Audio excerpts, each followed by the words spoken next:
bonjour à tous, merci d'être présents pour ce nouvel épisode des lives de Ciel et Espace. Vous le savez, 2 fois par mois, nous consacrons 1 heure et demie à discuter avec vous de l'actualité de l'espace. On est ravis que vous soyez présents devant votre écran, d'autant plus qu'aujourd'hui, les terrasses sont ouvertes. Comme Adrien me le faisait remarquer, vous êtes peut-être nombreux, et bien justement pas devant votre écran, et donc j'espère que vous serez là dans 15 jours.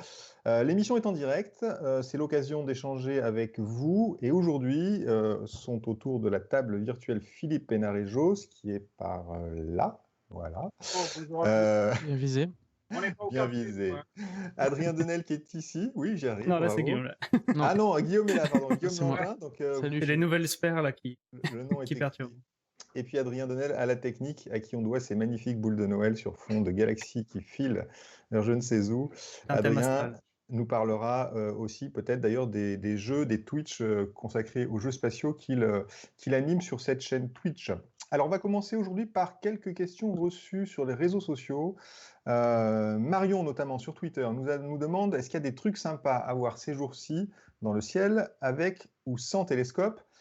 Justement, Philippe, dans le numéro en kiosque actuellement, le numéro 577 de Ciel et Espace, on a consacré une double page à Arcturus, qui est une étoile assez marrante, qui est très très bien visible en ce moment. Oui, elle est très bien visible parce que c'est tout simplement la 3e étoile la plus brillante de tout le ciel, après Sirius, et puis, si je ne dis pas de bêtises, Canopus, mais qui est dans l'hémisphère sud, donc on ne peut pas voir depuis l'Europe. Oui, pour savoir ce qu'il y a à voir dans le ciel en ce moment, évidemment, il faut quand même aller écouter les podcasts de Ciel et Espace, Et oui. ce qu'il y a en juin. On pourra peut-être donner le lien d'ailleurs en commentaire. Il y a un petit événement le 10 juin, mais effectivement, j'allais vous dire, moi qui suis en ville, malgré le beau temps, mon télescope il reste dedans parce que voilà, il y a la pollution lumineuse, donc je ne vois que des étoiles brillantes. Bon, ça tombe bien, Canopus, Arcturus, c'est une étoile très brillante. Et celle-là, je la vois bien de mon balcon, même en pleine ville. Et il n'y a pas besoin d'être astronome pour la voir. Il faut regarder très haut dans le ciel en début de nuit. En gros, elle passe au-dessus de l'horizon sud, mais il faut quand même lever le cou assez haut. Et cette étoile, quel est l'intérêt de la regarder? C'est de vous inviter à un petit voyage. C'est ce que je fais comme tous les 2 mois dans Ciel et Espace, dans un article qui est une rubrique qui s'appelle Premier pas. Premier regard sur le ciel, qui invite le kidam, on va dire, à regarder le ciel sans être astronome. Donc, Arcturus, décidément, Canopus est dans ma tête, mais Arcturus est très haut dans le ciel. Et pourquoi cette étoile? Parce que c'est une des plus proches. Alors, c'est pas la plus proche, mais c'est une des plus proches. Elle est environ à 37 années-lumière. Bon, c'est quand même très loin, mais pour des étoiles, c'est très proche. Et surtout, elle a un mouvement qui est un peu rebelle par rapport à toutes les autres étoiles qui nous entourent. C'est-à-dire qu'au lieu de tourner sagement autour de la Voie lactée, comme le fait le Soleil et puis toutes les autres étoiles dans le disque de la Voie lactée, vous savez que la Voie lactée, c'est une galaxie spirale, c'est une forme de disque, les étoiles tournent autour du centre de la galaxie dans ce disque, dans l'épaisseur de ce disque. Et bien, Arcturus, elle est quasiment perpendiculaire par sa trajectoire à ce disque. Alors, longtemps, on a pensé que c'était tout simplement une étoile de ce que les astronomes appellent le halo de la galaxie, c'est-à-dire c'est un espace, un volume sphérique un peu plus gros qui englobe toute la galaxie et où on retrouve quelques étoiles plutôt anciennes, etc., qui sont là. Et en fait, depuis les années 70, on s'est aperçu qu'il y a autre chose. C'est que on a vu qu'il y a d'autres étoiles qui suivent à peu près la même trajectoire que Arcturus et qui semblent faire ce qu'on appelle une queue de marée. Et tout ça, c'est le signe, c'est-à-dire c'est un courant d'étoiles en quelque sorte. Et ça, c'est le signe que vraisemblablement, Arcturus est une étoile venue d'une autre galaxie qui a été absorbée, une petite galaxie sans doute, mais qui a été absorbée par la Voie lactée. Donc, regardez Arcturus, c'est une étoile qui se déplace vite dans le ciel. Alors, vous n'allez pas la voir se déplacer parce qu'il faut un télescope pour ça. Mais au télescope, en quelques années, si vous mesurez bien sa position par rapport aux autres, vous pouvez même deviner son déplacement. C'est normal parce qu'elle est proche. De la même manière que quand un avion passe au-dessus de vous, vous le voyez tracer assez vite.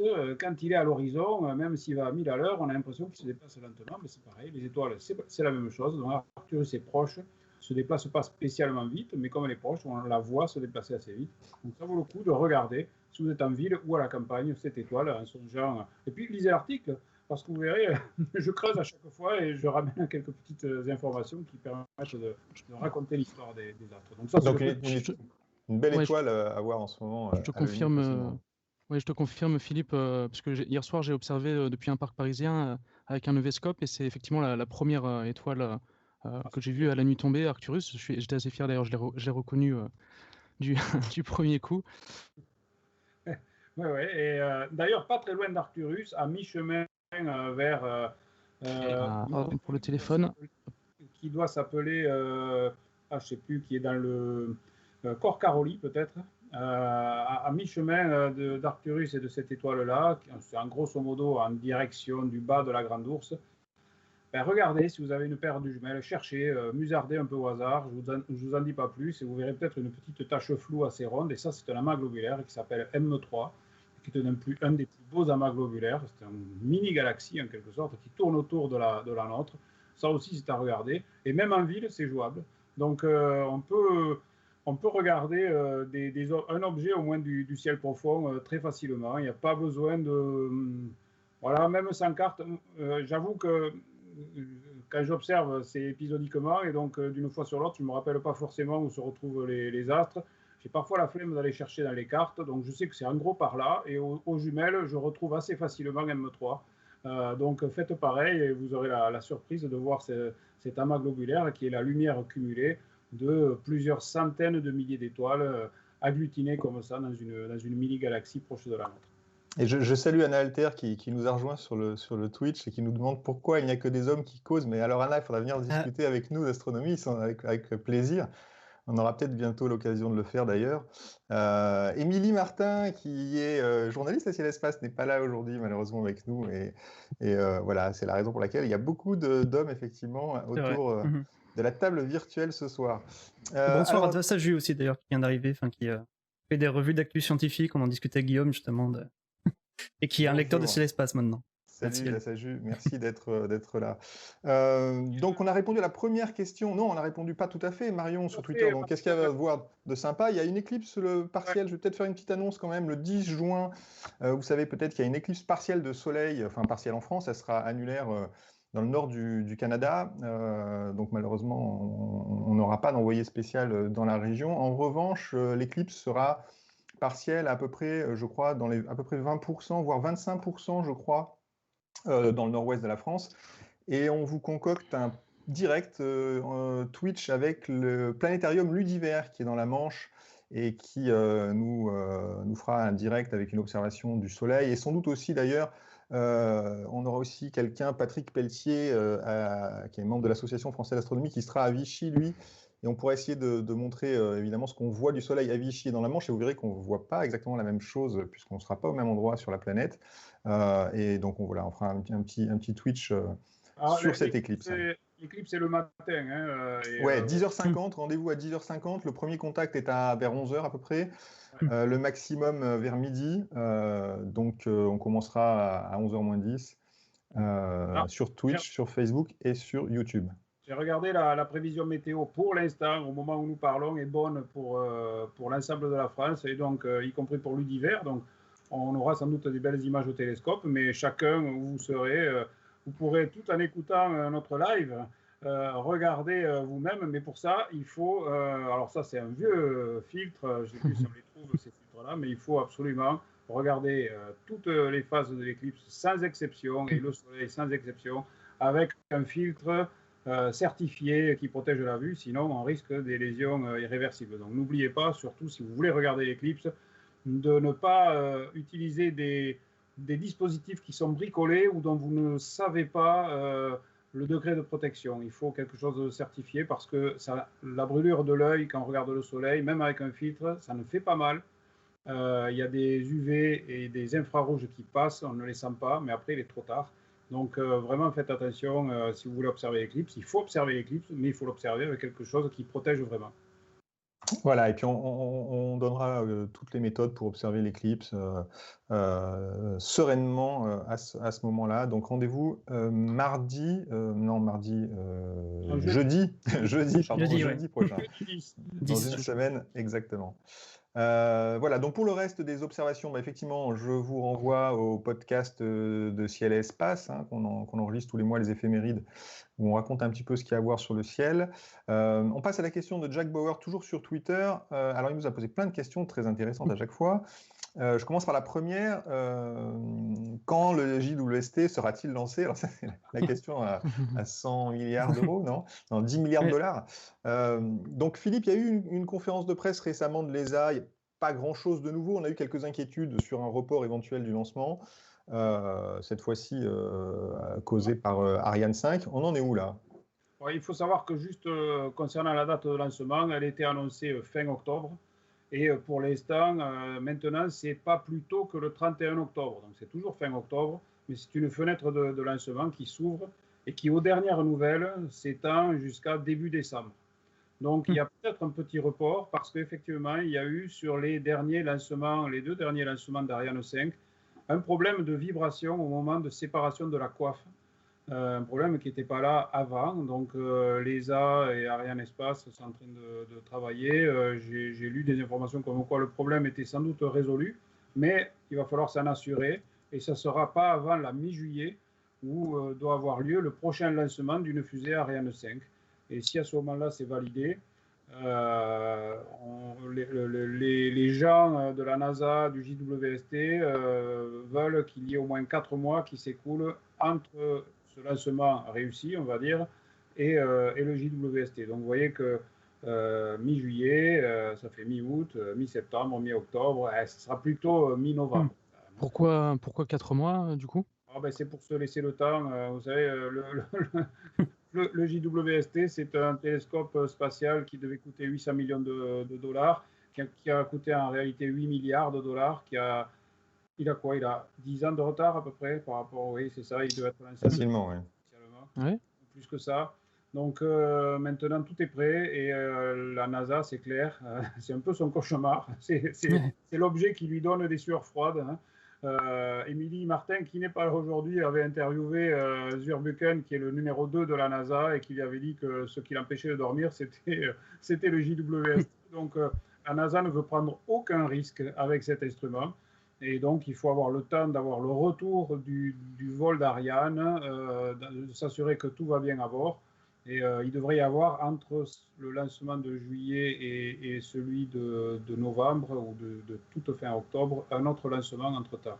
Donc, a priori, il y a effectivement un risque d'un petit glissement, mais si le problème est vraiment résolu, ça ne sera pas plus de quelques semaines. Donc, en tout cas, c'est avant la fin de 2021, à l'heure où nous parlons. Et on vous propose un riche programme, sans rien dévoiler, on propose un riche programme évidemment autour du JWST pour la fin de l'année. Je pense que vous finirez cette année en connaissant tout, absolument tout sur ce télescope. Et on attendra évidemment avec impatience ces premières observations et les découvertes qu'il ne manquera pas de faire. Je salue Paul Vatinel qui vient de nous rejoindre. Salut Paul. On avait une question sur les RCE, je ne sais pas si tu as eu le temps de lire. J'ai pas de réponse en fait. La question, les RCE sont évidemment maintenus. Donc les RCE, c'est les rencontres chez l'espace. D'ailleurs, peut-être voilà, qu'on peut en parler. Chez l'espace. Exactement. Donc c'est début novembre. Plutôt fin novembre. Ouais. Cette année, ça a été décalé effectivement. Ça a été décalé 2 fois. C'est comme le JWST, c'est décalé. Du 19 au 21 novembre, effectivement, cette année. C'est ça. Puisqu'il y a un autre événement astro début novembre. Je ne sais pas, Philippe, si tu veux en dire 2 mots. Oui, ça s'appelle Explore Espace. Ça sera en région parisienne, je vais y arriver. C'est un salon d'un type nouveau qu'on veut immersif. Ce n'est pas un endroit où on vient simplement écouter des conférences. Bien sûr, il y en aura. Ça sera plutôt une manière pour le public de toucher du doigt ce que c'est que l'espace, l'astronomie, le cosmos, avec plein d'expériences. Il y a de la réalité virtuelle, il y a des planétariums, il y a des spectacles, et il y a des jeux, il y a tout ça. Et puis, on essaye de faire venir quelques invités prestigieux, forcément parmi les gens qui sont allés dans l'espace, et non des moindres. Pour l'instant, je ne peux pas vous dire, mais c'est en bonne voie. Donc, on ne peut pas organiser 2 événements en même temps. Alors, quand vous aurez fini l'un, si vous venez en région parisienne, restez un peu parce que vous aurez l'autre. Ça sera début novembre, le 4, 5, 6 novembre.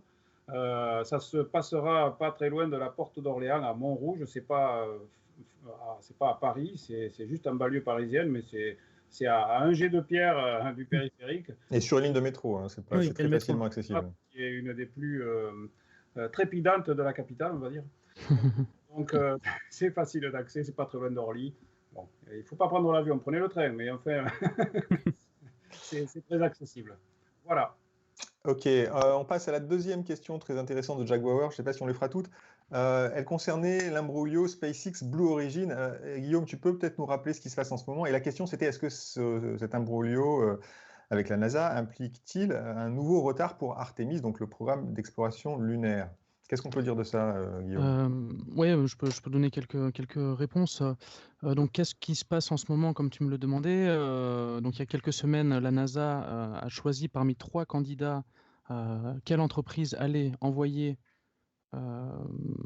allait fabriquer l'atterrisseur lunaire qui recueillerait les astronautes en orbite autour de la Lune pour aller les poser sur le sol lunaire et les faire redécoller jusqu'à une orbite lunaire dans le cadre de la mission Artemis 3 qui est annoncée officiellement en 2024.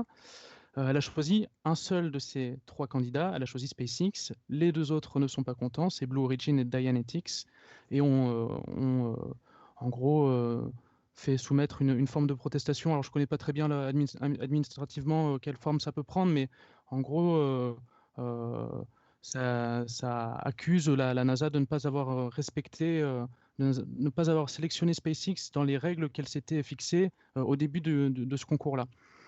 Et donc, tant que cette affaire est discutée au Sénat américain, et tant qu'elle n'est pas résolue, la NASA doit cesser sa collaboration avec SpaceX le temps qu'un accord soit trouvé entre tous les partis.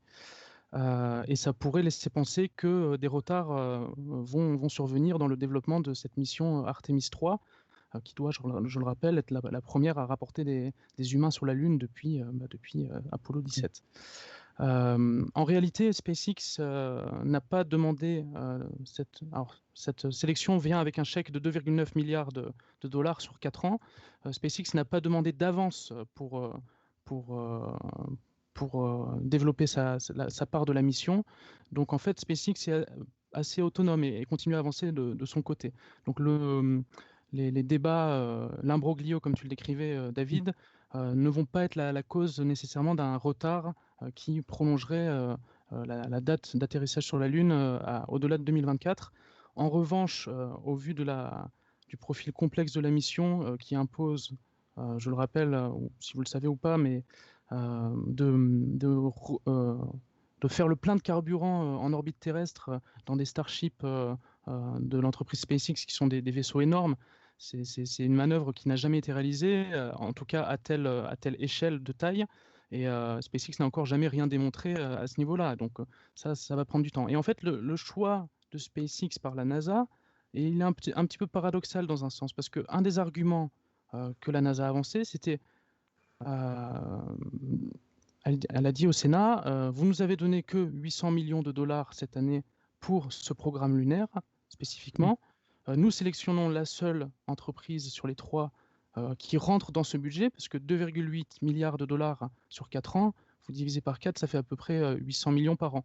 Donc on sélectionne SpaceX pour arriver à temps en 2024. Mais inversement, en choisissant SpaceX, c'est choisir la solution parmi les 3 candidats la plus exotique en quelque sorte, avec toutes ces étapes de rechargement de carburant en orbite terrestre. Et c'est un peu se tirer une balle dans le pied pour tenir le délai de 2024. Donc c'est à savoir. En fait, ce que laisse penser cette décision de choisir SpaceX par la NASA, qui n'est pas très, disons, consensuelle vis-à-vis du Sénat, pour l'expliquer un petit peu de manière courte, c'est de dire au Sénat, bon, vous nous avez donné si peu d'argent, on sélectionne SpaceX, qui, je le rappelle, est une entreprise qui n'est pas encore répartis sur tous les États américains. Les sénateurs aiment bien employer des entreprises qui ont des usines, des antennes dans les différents États. Ce qu'ils recherchent, c'est faire travailler l'industrie de leur État à eux, quoi. SpaceX, donner le contrat à SpaceX, c'est donner le contrat à une entreprise qui commence par sa croissance à avoir un monopole sur les choses et à tuer un petit peu le marché et l'industrie sur laquelle repose le développement de la fusée SLS, l'entreprise Blue Origin qui était membre en fait d'une alliance avec trois autres entreprises américaines. Donc c'est en ça que ça fâche un petit peu le Sénat, cette sélection de SpaceX, et que à l'heure actuelle, les choses sont débattues là-bas. Il y avait une question, je saute directement sur une question de Colin Darry, toujours sur Twitter, et qui concerne aussi la NASA. Le budget science de la NASA réduit en faveur d'Artemis. Quelle mission impactée? Alors, Philippe, est-ce que le budget science de la NASA a été réduit en faveur d'Artemis? Quand cette question nous est arrivée, je suis allé dans mes petites fiches, j'ai téléchargé de nouveau les demandes de la NASA en termes de budget, à la fois celle de l'an dernier, celle de cette année, qui viennent d'avoir lieu, pour comparer un petit peu. Alors, il faut savoir qu'à ce stade, c'est assez complexe aux États-Unis. Il y a d'abord la NASA qui fait une proposition de budget pour l'année qui va venir, c'est-à-dire 2022. Cette proposition de budget, elle va passer dans le Congrès, c'est-à-dire à la fois au Sénat et à la Chambre des représentants. Et vers le mois de septembre, parfois octobre, les dates ne sont jamais forcément tenues, le Congrès va revenir avec une contre-proposition qui va être en gros une proposition de loi. Et souvent, ce budget est quand même amendé par les parlementaires américains. Donc là, on en est au stade de cette proposition. Donc j'ai comparé les deux propositions. Et en fait, le budget de la NASA, il n'est pas... Alors, je regarde de nouveau pour parler clairement. Il n'est pas en baisse en 2022 par rapport à 2021. C'est-à-dire qu'en 2021, ce qui a été obtenu, c'est 23,2 milliards. Et la demande pour 2022, globale, c'est 24,8 milliards. Donc déjà, le budget est en hausse. Et en réalité, le budget qui concerne la science n'est pas en baisse. Il passe de 7,3 milliards en 2021 à 7,9 milliards en 2022. Et j'ai regardé après les sous les sous directories, hein, enfin les petites parties. Il y a par exemple la science terrestre, la science planétaire. Par exemple, prenons la science planétaire. Ce budget-là est en hausse. Il passe de 2,7 à 3,2 milliards. Donc, on voit qu'il n'y a pas un impact négatif sur des sondes qui seraient engagées pour aller explorer le système solaire, par exemple. Par exemple, un budget qui est en baisse, c'est celui du James Webb Space Telescope, parce que forcément, en 2022, ça va être un budget de fonctionnement. Il passe de 414 milliards à 160 millions. Millions, ouais. Ça fait beaucoup. À 175 millions, parce qu'effectivement, il n'y aura plus le lancement, il n'y aura plus toutes les opérations de développement. Je pense qu'on va clore cette partie pour passer à l'exploration spatiale. Donc, Philippe, aujourd'hui, la NASA a décidé de lancer non pas une, mais 2 sondes vers la planète chaude du système solaire. Et oui, d'ailleurs, ça raccorde avec ce que je disais jusque-là, c'est que l'exploration planétaire n'est pas en berne à la NASA actuellement. Donc hier, c'est l'administrateur de la NASA, Bill Nelson, en personne, qui lors d'une conférence de presse a annoncé que dans le cadre du programme qui s'appelle Discovery de la NASA, pour entre 2028 et 2030, il y aurait 2 sondes qui partiraient vers la planète Vénus. Ce n'est pas arrivé depuis au moins 30 ans. Enfin, la sonde Magellan de la NASA. Magellan, la dernière, oui. 1989. Donc oui, c'est ça, ça fait 30 ans, en fait, ça fera 40 ans qu'elles partiront, ces sondes. Donc, l'une de ces sondes s'appelle Da Vinci Plus. Alors, c'est un acronyme, hein, Deep Atmosphere Venus Investigation of Noble Gases, Chemistry and Imaging. Bon, voilà. Donc, ça, en fait, ça consiste en quoi? Bravo. C'est quelque chose qui est prévu pour... c'est une sonde pour rentrer dans l'atmosphère de Vénus et pour descendre vers la surface. Et pendant la descente, faire des mesures exactement comme l'avaient fait les sondes soviétiques à l'époque, Venera.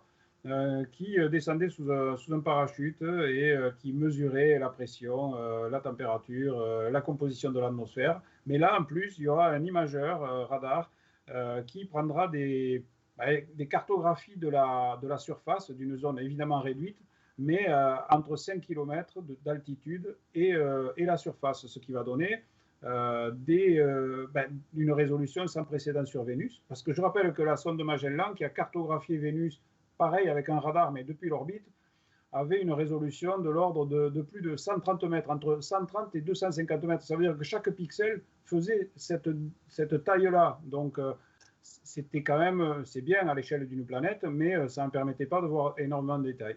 Et du coup, là, bon, cette sonde va arriver jusqu'à la surface où elle s'arrêtera de fonctionner, évidemment, parce que vous savez, c'est l'enfer, il fait 500 degrés, la pression, c'est 90 fois l'atmosphère de la Terre.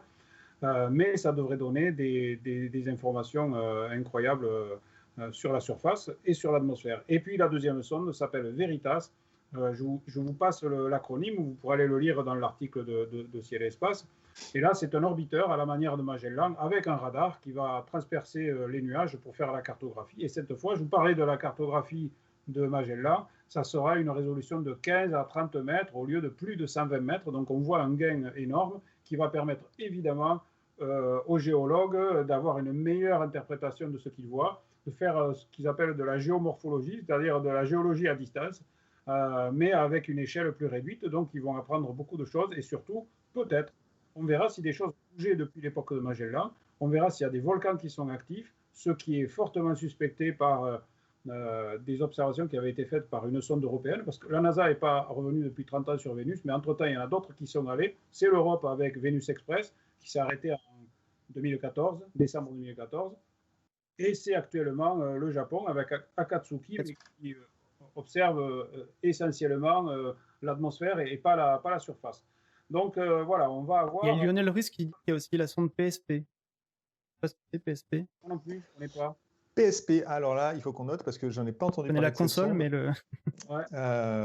C'est Parker sur la probe. Parker sur la probe, oui. Ah oui, mais qui n'est pas une sonde vénusienne, alors qui. Voilà, qui oui, il disait qu'il est passé près sans. Qui fait des survols réguliers pour bénéficier d'une assistance gravitationnelle afin de se rapprocher petit à petit du Soleil. C'est une sonde qui a déjà battu le record, je crois, de distance au Soleil et de vitesse au Soleil, puisque enfin de vitesse dans l'espace même, puisque plus on passe proche du Soleil, plus on est projeté gravitationnellement, et qui régulièrement, je crois qu'il y en a 7, 8 ou 9 des survols de Vénus prévus dans le profil de sa mission. Ouais. Et au chapitre des sondes qui vont faire que survoler Vénus, il ne faut pas oublier Bepi Colombo, qui est européenne et qui est en route vers Mercure, et qui va d'ailleurs dans le prochain passage, je ne me rappelle plus quand est-ce que c'est, mais... En août. Pardon ? C'est au mois d'août. Le prochain passage est prévu au mois d'août, effectivement. On va voir, avec une tentative de spectre pour essayer de voir si la fameuse phosphine est bien là ou pas. Donc voilà. Oui, alors la phosphine, il faut rappeler, c'est cette molécule qui a fait beaucoup de bruit il y a quelques mois parce qu'elle est produite par l'activité biologique et on en a découvert. Enfin, des chercheurs ont annoncé en avoir découvert dans la haute atmosphère de Vénus, mais en fait, ils sont à peu près les seuls à y croire, pour résumer quand même aujourd'hui. Donc, il y aura une mesure sans doute faite lors du survol du mois d'août, mais je ne vais pas mettre ma main à couper en public là, mais je suis tenté de le faire quand même. Je veux juste rajouter, pardon, puisqu'on parlait de Parker Solar Probe, ne pas oublier, donc c'est une sonde américaine de la NASA, ne pas oublier Solar Orbiter, qui est la sonde européenne, américano-européenne peut-être, je ne sais plus, qui elle aussi survole Vénus et qui elle a des imageurs, donc peut envoyer des photos pour le public, c'est un petit peu plus amical. Voilà, donc on referme ce chapitre Vénus, enfin qui se rouvre à l'exploration. Alors, je ne sais plus, je crois que c'est Jatis qui disait c'est un peu risqué d'aller sur Vénus. Il faut rappeler que là, les sondes, ce sont des orbiteurs à chaque fois. Il n'y aura toujours pas d'atterrisseur vénusien prévu, malheureusement. Le Vinci Plus, il va atterrir inévitablement. Ah oui, mais il n'est pas forcément... conçu comme des sondes de Vénéra pour survivre à la surface. Pour rester et pour explorer comme le font les rovers martiens. C'est pas pour tout de suite. Et d'ailleurs, c'est, je crois, Frank Celsis qui faisait remarquer que quand on parle de rover, ou en tout cas d'instruments mobiles à la surface de Vénus, il faut mieux parler de sous-marin, parce que l'atmosphère de Mars, c'est du de Vénus, pardon, c'est du CO2 essentiellement, je le rappelle, et à une température et une pression qui fait qu'elle est dans un état surcritique, donc entre fluide et gazeux. Oui. Et donc c'est un état très très étonnant, l'atmosphère de Vénus. Il y a Roulano d'ailleurs qui dit qu'il faudrait naviguer à 50 km d'altitude. Effectivement, pour avoir moins de pression, il faudrait être en hauteur. Voilà, à 50 km d'altitude, en plus c'est une température d'une vingtaine de degrés, je crois, dans les nuages vénusiens. Et quand ceux qui rêvent de vie vénusienne, on l'envisage à ces altitudes dans les nuages de Vénus. Après, c'est vrai qu'il y a eu des projets de ballons ou de dirigeables dans l'atmosphère de Vénus qui se maintiendraient à cette altitude-là. Bon, pour l'instant, ils ne sont pas en cours de réalisation, ça c'est sûr. Alors, on va... Oui. Pardon, David, une petite question, ça n'est pas le sujet, mais AstroChax qui demande: ma fille veut devenir astronaute, savez-vous dans quelles études il faut poursuivre? Une réponse rapide, le dénominateur commun au métier d'astronaute, en tout cas tel que recruté par l'ESA, l'Agence spatiale européenne, c'est un master scientifique. Ça peut être des maths, de la physique, de l'ingénierie ou de la médecine ou de la biologie. Mais c'était ça vraiment le tronc commun pour pouvoir postuler, en tout cas cette année, et probablement dans les prochaines éditions de recrutement. Voilà. Après, il ne faut pas négliger le sport non plus, il faut être en bonne condition quand même. On continue. Aimer le rugby. Voilà. Aimer le rugby. Un plus, ça. Ça, c'est la private joke. Il faut que tu nous expliques, Guillaume. Là, tu peux pas laisser les. Non, mais parce que si vous voulez, j'ai mis aujourd'hui le maillot du Stade Toulousain européen, le maillot européen du Stade Toulousain que mon père m'avait offert à Noël et qui se trouve être le maillot actuellement à bord de la station spatiale avec Thomas Pesquet. Et Toulouse a gagné enfin, c'est un coup réussi parce que Toulouse a remporté la compétition cette année, la Coupe d'Europe. Donc, dans le col est marqué à la conquête des étoiles. Ils ont obtenu une 5e étoile puisqu'il s'agit de la 5e victoire dans cette compétition. Et donc, c'est un coup réussi pour ce maillot qui a été conçu entre l'Agence spatiale européenne et le Stade Toulousain, et dont Thomas Pesquet est un petit peu l'ambassadeur, quoi. Voilà, donc voilà le lien qui est fait avec les astronautes et le rugby.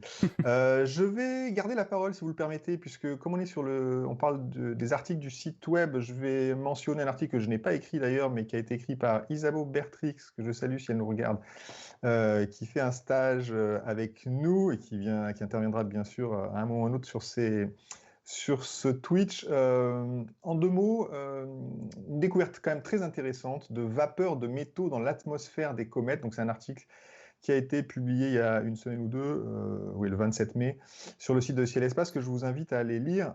En 2 mots, il faut savoir que donc, les comètes sont des objets glacés qui passent l'essentiel de leur vie à des dizaines, des centaines même d'unités astronomiques, donc 10 ou 100 fois la distance Terre-Soleil du Soleil. C'est dans des endroits très, très froids qu'elles viennent périodiquement nous voir, parfois avec des périodes qui sont de l'ordre de plusieurs dizaines de milliers, voire centaines de milliers d'années.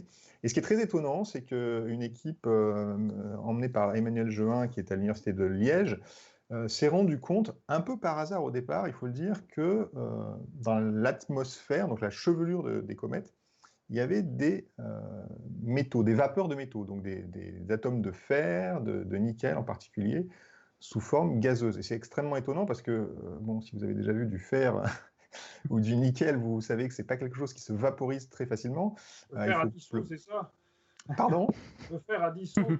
Il faut le faire à très haute température, donc il faut vraiment se retrouver dans des conditions extrêmement chaudes. Alors les comètes, évidemment, de temps en temps, certaines s'approchent très près du Soleil et sont portées à des très hautes températures, à plus de 1000 degrés, mais c'est quand même assez rare, enfin c'est même très rare. La plupart des comètes ne vont pas si près du Soleil, ils restent dans des zones qui sont beaucoup plus tempérées.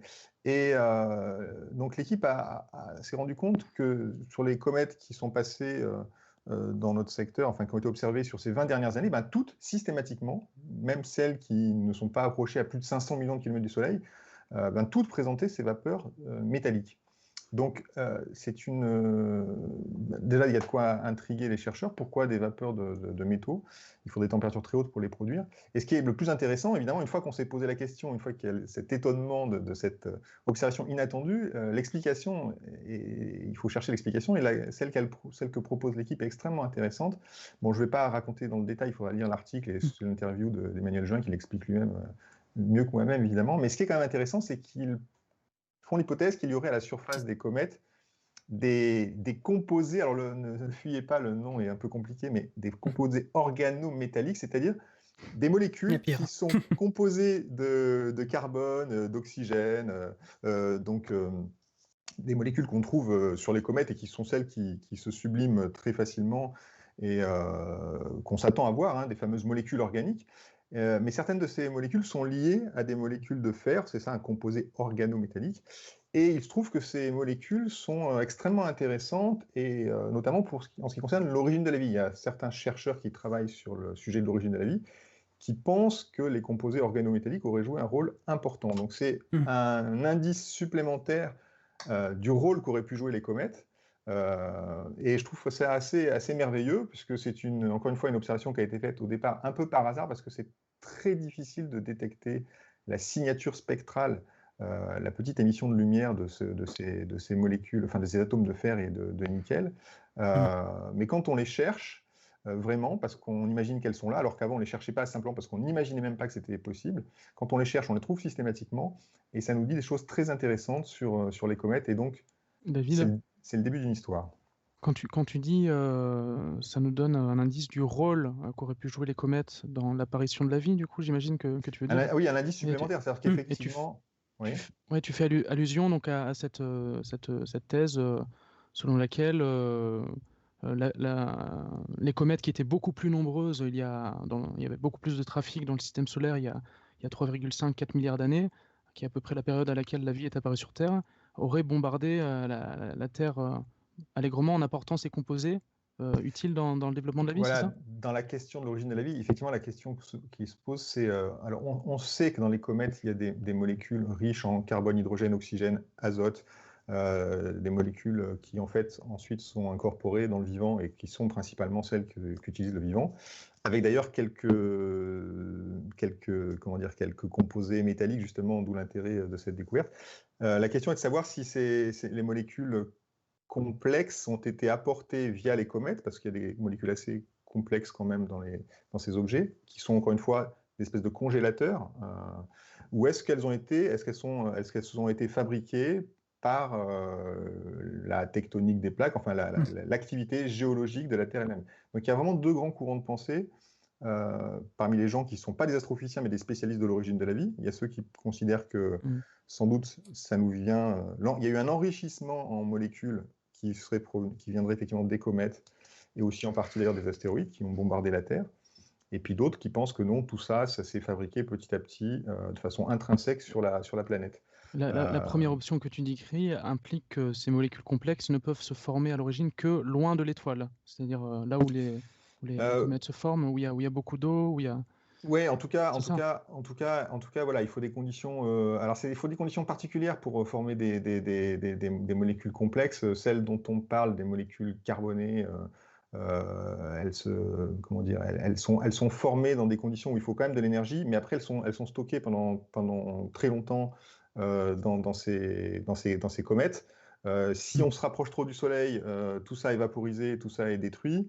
Donc il faut pour pouvoir les conserver, disons, si elles se sont formées au début de l'origine du système solaire, les comètes sont de bons congélateurs en quelque sorte. C'est plus propice loin de l'étoile où la température est plus froide. D'accord. Exactement. Une fois qu'il y a eu une première phase de synthèse chimique qui s'est fait soit à la naissance du système solaire, soit même dans les nuages interstellaires, puisqu'on sait que les nuages de gaz dans lesquels les étoiles baignent sont aussi le siège d'une chimie qui est assez compliquée quand même. Avec des molécules aromatiques qui ont des odeurs. Avec des oui, qui flottent dans l'espace. Ouais. On avait trouvé l'arôme de l'amande, je crois, exactement, dans un nuage interstellaire. Exactement. Donc voilà, les comètes ont sans doute joué un rôle dans l'apparition de la vie. Effectivement, la découverte d'Emmanuel Jean et son équipe titille un petit peu les chercheurs, parce que ça semble aller à peu près aussi dans ce sens-là. C'est certainement pas le fin mot de l'histoire, mais en tout cas, on a une pierre nouvelle sur cet édifice des gens qui imaginent que que les briques de la vie, bien d'ailleurs. Et je pense qu'il faudra suivre cette histoire de très près et ses développements en tout cas. Voilà, donc en tout cas, c'est un article qu'il faut lire sur le site de Ciel Espace. L'interview d'Emmanuel Jean est très intéressante et je vous invite donc à la lire. toujours sur le site, puisque je suis en train de parler du site web, il y avait la mission Viper. Et là, je te donne la parole, Guillaume, c'est toi qui as écrit cet article. Là, on revient sur la Lune et on est encore dans le contexte Artemis. C'est bien ça? Oui, en fait, c'est-à-dire qu'on entend beaucoup parler des missions Artemis, ça, c'est normal, c'est celles qui transportent des humains et ça fait toujours beaucoup plus parler que le reste. Mais en fait, ces missions sont encadrées d'un tas d'autres missions. C'est-à-dire que les États-Unis ne vont pas envoyer que des hommes, ils vont envoyer tout un tas de machines et d'atterrisseurs. Et parmi ces atterrisseurs, il y a un rover qui est le rover Viper. Donc vous voyez une vue d'artiste, mais c'est à peu près à ça qui ressemblera. Et qui arrivera avant les humains, puisque il peut y avoir des retards, mais en tout cas la date nominale c'est fin 2023. Elle précède la date de 2024 de la mission Artemis 3.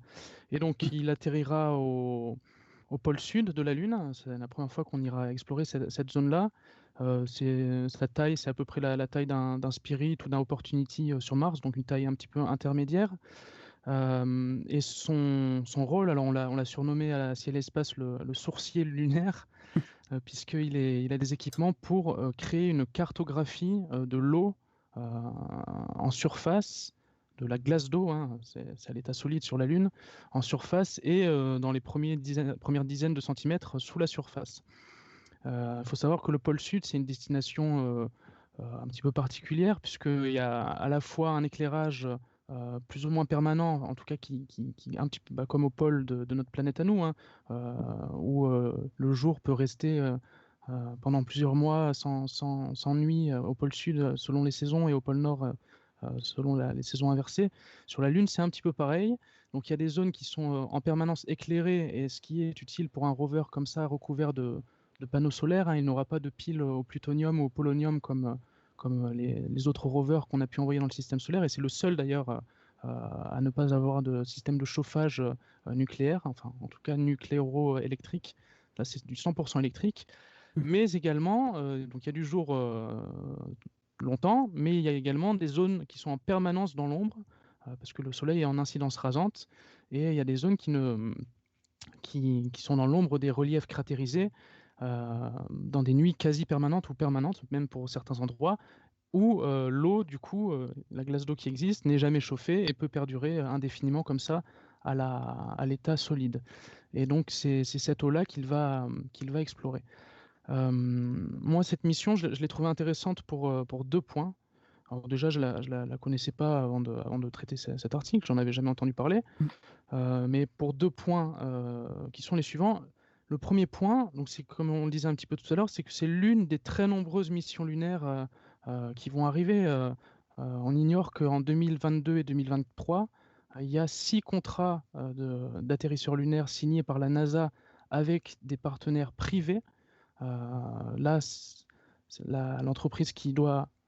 alors, des partenaires privés qui deviennent des prestataires de lancement, enfin, en tout cas des prestataires d'atterrissage, d'alunissage, qui eux-mêmes recrutent des prestataires de lancement pour aller en orbite autour de la Lune. Là, le scénario pour Viper, c'est l'entreprise Astrobotic, qui est une entreprise de Pittsburgh aux États-Unis, qui construit l'atterrisseur et le manipule pour faire atterrir le rover de la NASA.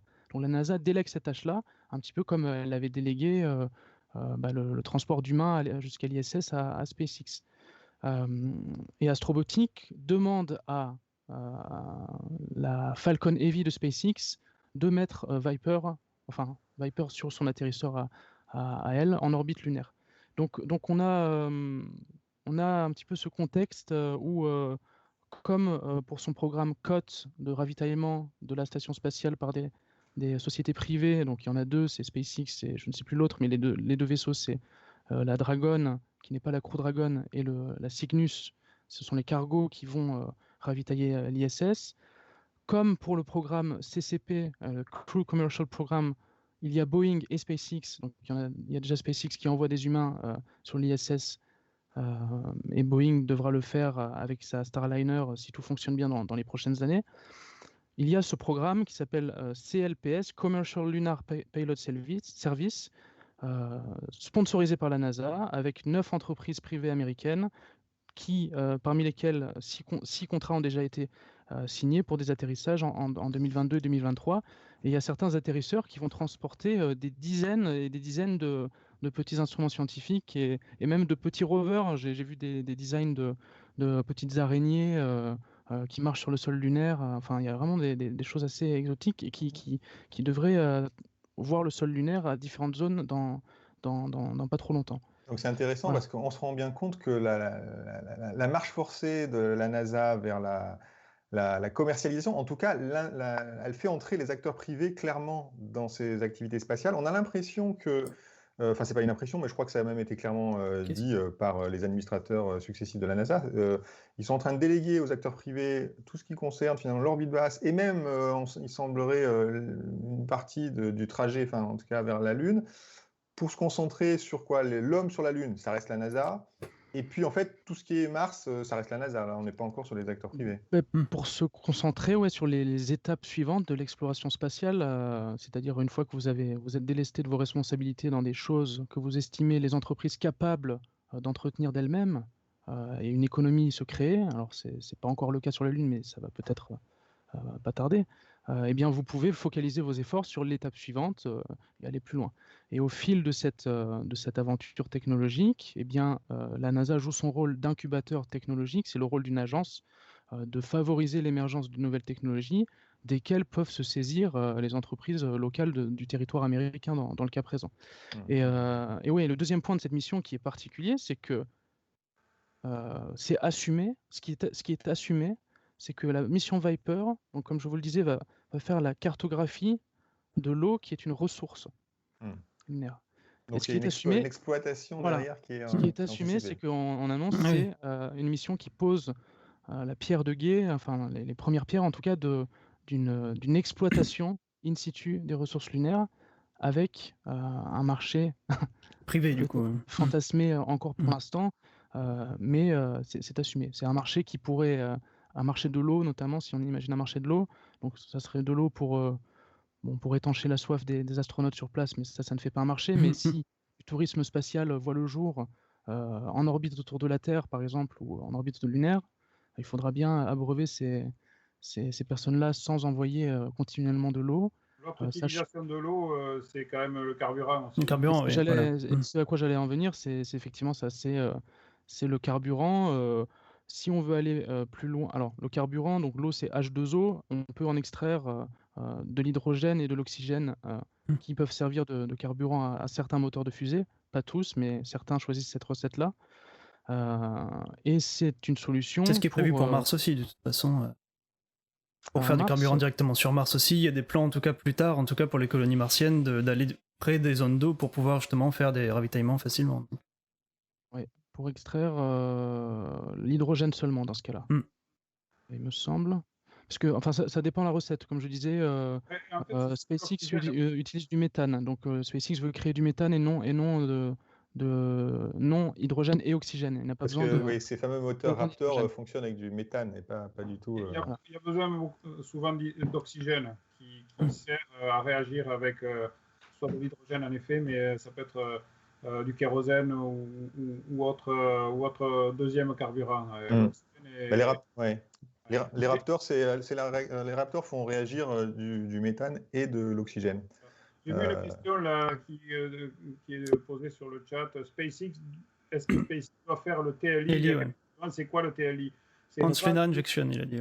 Translunar Injection, voilà. Et a priori, oui, si c'est une Falcon Heavy qui lance Viper vers la Lune, son étage supérieur sera celui qui propulsera la sonde hors de la sphère terrestre pour la trajectoire, le Translunar Coast, comme on dit en bon français, la trajectoire de transfert de la Terre à la Lune. Et ce que je voulais dire pour finir sur Viper, c'est que parler ouvertement d'exploitation de ressources sur la Lune, eh bien ça ouvre le débat. Est-ce que c'est quelque chose de sacralisé? Est-ce qu'on doit en quelques années ou décennies affecter un nouveau territoire qui est resté tel quel pendant 13 milliards d'années? Voilà, c'est philosophiquement, on commence à y être. Enfin, comme souvent, pendant que les gens débattent, il y en a certains qui vont juste y aller et le Voilà. faire. D'ailleurs, on a un papier là-dessus dans le. C'est ce sur quoi j'allais te lancer, Philippe. Vas-y, je te laisse l'expliquer. Ouais, on a un de nos auteurs, Maxime Jolivet, qui nous a écrit un papier justement sur qu'est-ce qu'on compte faire de cette eau et ne faut-il pas, avant de vouloir l'exploiter, la protéger parce que c'est une eau, une glace, sous forme de glace, qui contient quand même d'énormes quantités d'informations sur les premiers âges de la Lune. Elle peut remonter à plus de 4 milliards d'années. Elle a été peut-être apportée par des comètes, peut-être elle était là dans le matériau, certes, qui a été très chauffé, mais les volatiles peuvent rester, qui ont permis de former la Lune après ce qu'on suppose être la grande collision avec une proto-planète et la Terre.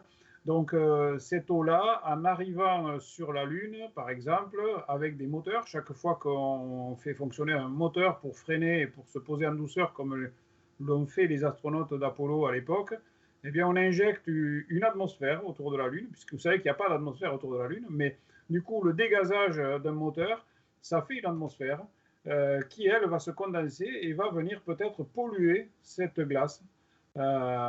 Et donc à changer la composition et la nature et effacer l'information scientifique qu'elle contient. Donc il faudra peut-être la préserver, comme le dit le titre de cet article, réfléchir à comment en tirer déjà des informations scientifiques avant d'envisager de l'exploiter, un peu à la manière Far West et ruée vers l'or, mais ça, c'est quand même un risque qui existe, puisque ça s'est déjà vu.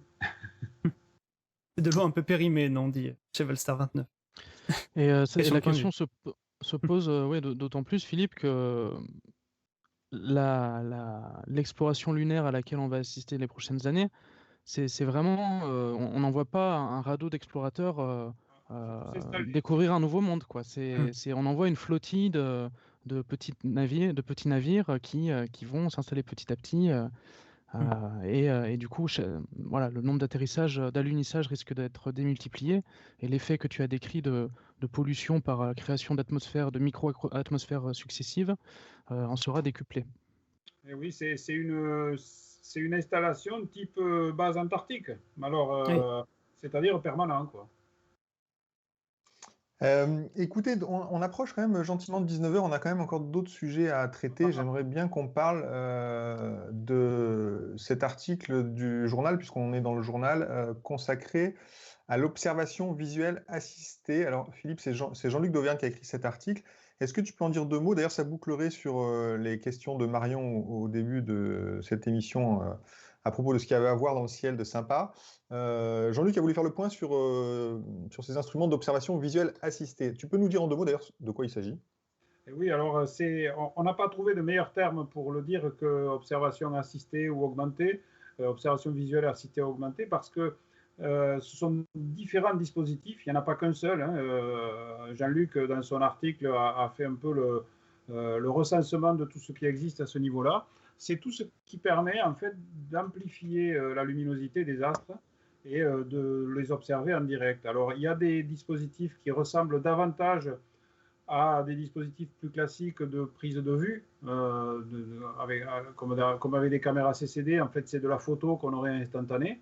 Et il y en a d'autres où c'est carrément de l'observation visuelle, où on colle l'œil à un oculaire, et par un dispositif, au lieu d'avoir un oculaire simplement fait de lentilles, il y a des dispositifs dont un est analogique, par exemple, mais analogique ou numérique, qui amplifie le signal reçu par les photons. Alors Jean-Luc était assez scotché quand il a testé ces choses-là, puisqu'il écrit sur des choses qu'il a testées. Hein. Il a pris sa voiture la nuit, il est sorti de Paris, il est allé observer, et il a été vraiment épaté par tous ces dispositifs, parce que il y en a un, par exemple, qu'on peut adapter à un télescope, tel un oculaire, mais dont on peut se servir comme ça, directement sur le ciel. Avec le grossissement, c'est une fois. Vous n'allez pas grossir davantage que l'œil vous permet de regarder. Mais par contre, si vous regardez la constellation d'Orion dans son ensemble, et le champ vous le permet, ben vous allez voir tous les nuages interstellaires de poussière qui sont là. qu'on ne voit pas à l'œil nu, qui sont énormes. Je pense notamment, les spécialistes connaîtront ça, à la boucle de Barnard, qui apparaît de manière éclatante, m'a dit Jean-Luc. Et donc, quand vous regardez, ben, vous avez une vision démultipliée en termes de luminosité sans avoir un télescope d'un mètre entre vous et le ciel. Donc, c'est des nouveaux procédés qui sont étonnants, épatants. Et il y a évidemment des télescopes style Stellina, Vescope également, qui vous permettent d'observer directement et de regarder, alors là, cette fois, sur votre écran, soit d'ordinateur ou de smartphone, mais c'est comme si vous regardez en direct. Donc, ce sont tous ces dispositifs qui révolutionnent petit à petit l'observation astronomique. Alors, évidemment, ils sont pour l'instant assez chers, mais il en fait une description et j'avoue que ça donne envie d'observer, quoi. Guillaume, toi, tu l'as fait hier. Ouais, tu dis avec le Vescope d'Unistellar, regarder sur écran, c'est vrai, ça apparaît sur le smartphone, mais il y a également cette oculaire visuellement amplifiée. Alors, on ne voit pas les photons analogiques qui parviennent des cieux, mais par contre, il y a cette amplification donc, qui a digitalisé les photons. Et c'est assez bluffant, puisque de toute façon, ça fait apparaître des objets dans le ciel qu'on n'aurait de toute façon pas vu si on avait un oculaire 100% optique et analogique. Et donc oui, hier j'ai eu la chance d'Emparer, de regarder des objets du ciel profond. C'était vraiment, vraiment sympa. J'ai vu notamment la galaxie de l'œil noir ou de l'œil au beurre noir. Dont j'avais fait un article quelques semaines auparavant sur Ciel et Espace pour montrer la photo prise par Hubble. Donc j'ai pu comparer ce que le Vescope donnait par rapport au télescope spatial Hubble. Et pourquoi est-ce qu'on l'appelle comme ça, du coup elle s'appelle la galaxie de l'œil noir ou de l'œil au beurre noir parce qu'elle a donc donc c'est une spirale, enfin, ou en tout cas une... C'est M63 de mémoire, hein. Ici, 63. Bah écoute, tu sais mieux que moi, c'est ça, ouais.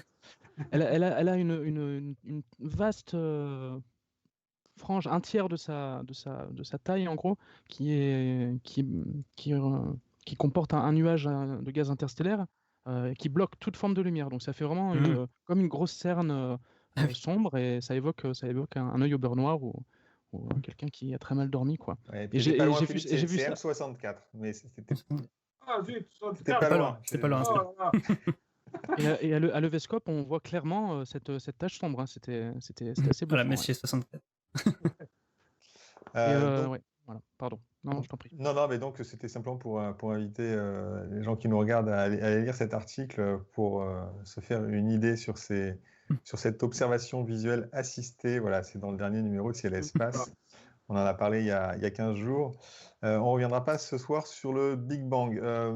Adrien, j'aimerais bien que tu nous dises 2 mots sur les jeux que tu testes depuis quelques semaines maintenant.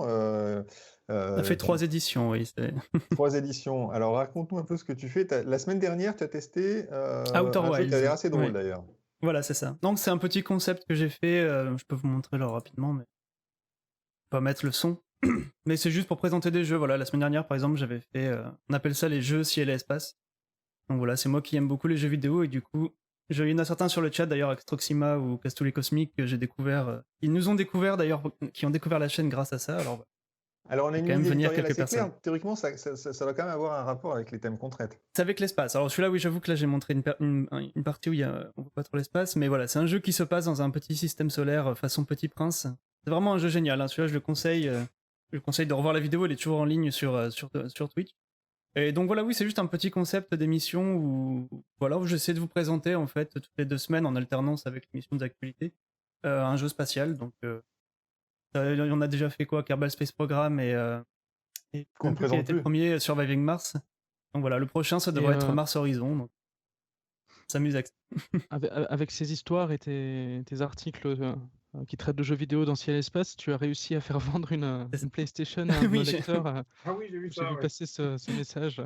Quelqu'un qui avait mis sur le message sur Facebook, je crois. Oui. Ouais. Grâce à un des articles de jeux vidéo qui avait acheté une PlayStation. Voilà, on vend plus de PlayStation que d'articles, peut-être que de numéros, mais on attend le sponsor Sony. Le messager Ok, dans en celle. tout cas, non, Mais non, bref. on avait publié, je me souviens, il y a quelques mois, un article consacré aux jeux et à ce qu'on pouvait apprendre à travers les jeux. Bon, on continuera d'en parler, j'imagine, sur Voilà, Twitch, si je peux évidemment, et retrouver. aussi dans les pages de Ciel Espace. Mais vraiment, les jeux, c'est vraiment. Surtout, par exemple, Kerbal Space Program, qui est. Là, je vous montre un peu la page Twitch. Hein. Kerbal Space Program, c'est vraiment voilà, un jeu qui est vraiment génial, je trouve, pour sentir en fait les orbites. Donc, c'est vraiment. Depuis que j'ai joué au jeu et que j'y joue vraiment de façon vraiment plus soutenue, je trouve que je comprends beaucoup mieux voilà, toutes les missions, toutes les manœuvres qu'on fait. Enfin, disons que le fait d'avoir joué au jeu, ça permet vraiment de comprendre, ça débloque des choses dans le cerveau. On comprend enfin vraiment tout ce que ça veut dire, toutes ces apogées, périgées, toutes les manœuvres de rendez-vous, toute la difficulté que c'est. Voilà. J'abonde dans ton sens. Ça fournit des représentations visuelles en 3D dont moi je me sers quotidiennement dans mon métier. Voilà. Et après, bien sûr, peut-être que si Ouais. on continue ce concept-là, j'aimerais bien aussi qu'on invite des chercheurs et qu'on fasse un peu des simulateurs. On pourrait s'amuser comme ça pour essayer de présenter des missions en les montrant de façon plus ergonomique, plus visuelle, Via notamment le Kerbal Space Program, d'accord. par exemple. Très bien. Donc, Donc, voilà. écoutez, suivez quasiment une semaine sur 2 aussi, c'est ça à peu près, hein, c'est le rythme que tu Pour suis. oui, pour l'instant. Et vous découvrez beaucoup de jeux liés à l'espace. D'ailleurs, la semaine prochaine, je pense qu'on l'aura pas, vu que du coup, on fait quelque chose le jeudi. Donc, Ouais, alors jeudi, effectivement, c'est pour le coup, c'est le réel qui va prendre le dessus. Tu vas te faire éclipser. Voilà. Voilà. Et on va quand même consacrer du temps à cette éclipse de soleil. La solution, c'est partielle. toujours de s'abonner. Hein. C'est le message. Abonnez-vous et vous ne raterez rien. Et vous ne raterez absolument rien, voilà, de tout ce qu'on fait. J'ai vu la question, là, ouais. juste, quand est-ce qu'on reverra l'ISS? Alors, bonne question, j'ai regardé entre-temps. Pour les 10 prochains jours pour la France, on peut rester couché. Là, si on regarde où elle est en ce moment, elle est à peu près au-dessus de l'océan Indien, donc en pleine nuit. Et donc, pour voir l'ISS, alors elle passe au-dessus de la France, il n'y a pas de problème dans les 10 prochains jours, mais ce sera en plein jour. Donc, il faut que ça soit après le coucher du soleil et pas trop tard dans la nuit pour pas qu'elle passe à l'ombre, parce que si elle passe à l'ombre, forcément, on ne la voit pas. Mais là aussi, on vous concocte ça. Il y a un article dans le prochain Ciel Espace, pas dans celui-là, mais qui vous racontera tout pour suivre où se trouve l'ISS, à quel moment avec votre smartphone et comment l'observer et comment faire le grand sorcier qui prévoit l'apparition de l'ISS avec vos amis. Ça marche toujours, je peux vous le garantir. Un peu de magie, d'accord.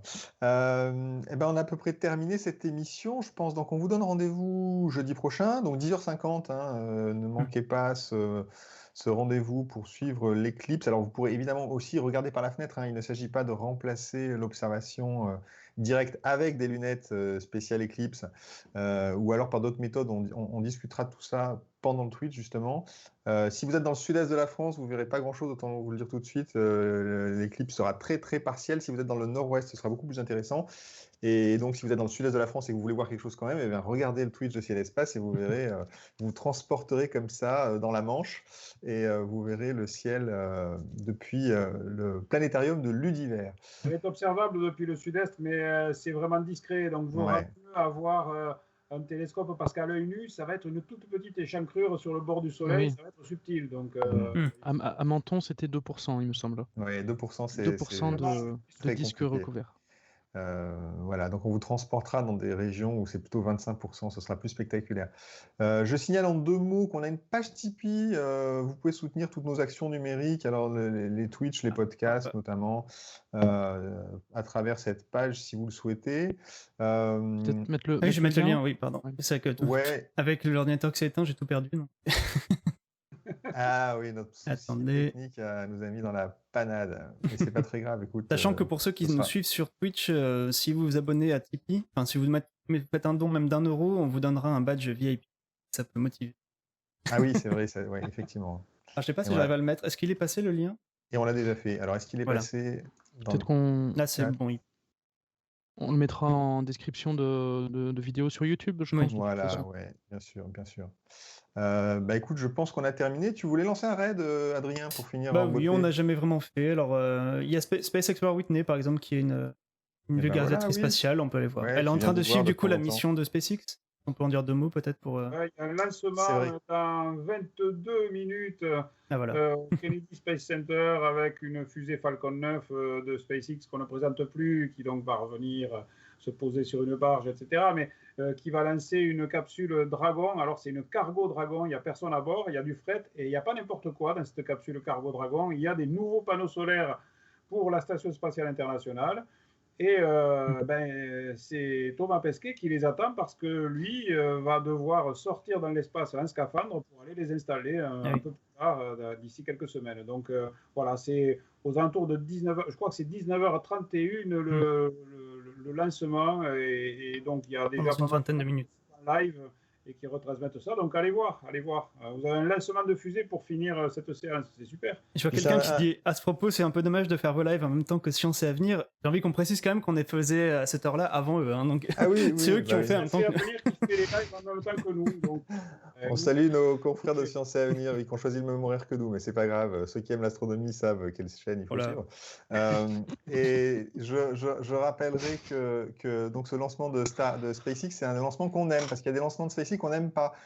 C'est ceux qui concernent les Starlink qui sont en train de massacrer le ciel à coups de satellites à basse altitude, entre guillemets, sur des orbites basses qui sont en train malheureusement de polluer un peu le ciel. Alors ça, c'est ceux qu'on aime moins quand on aime l'astronomie. Et puis il y a ceux qu'on aime, c'est les lancements vers l'ISS qui sont sympathiques. Et on va suivre tout ça. Et puis parmi nos lecteurs et nos abonnés, on sait aussi qu'il y a des bagarres sur ce qu'il faut penser de SpaceX et du New Space en général. Mais c'est intéressant, il y a du débat. On se bagarre déjà entre nous un peu. Donc, exactement, voilà. Il faut de la diversité et il faut des avis différents et du débat, sinon c'est triste. Pour les Starlink, il faut aussi un débat parce que il faut mesurer l'ampleur de l'impact. Hein. C'est pas tout de dire. Il y a un impact, donc c'est à éviter là, tu complètement. lances, tu veux. Il lance le débat 19h10. Attention. Et encore, Jean-Luc n'est pas là. Si Jean-Luc était là, tu es sur le point de rendre l'antenne et tu relances là. Merci beaucoup à tous d'avoir assisté à ce direct. On vous donne rendez-vous donc dans une semaine et puis dans 2 semaines pour un nouveau direct consacré à l'actu. Merci Philippe, merci Guillaume, merci Adrien. Je pense qu'on peut dire au revoir à tout le monde et donc à la prochaine fois. Au revoir.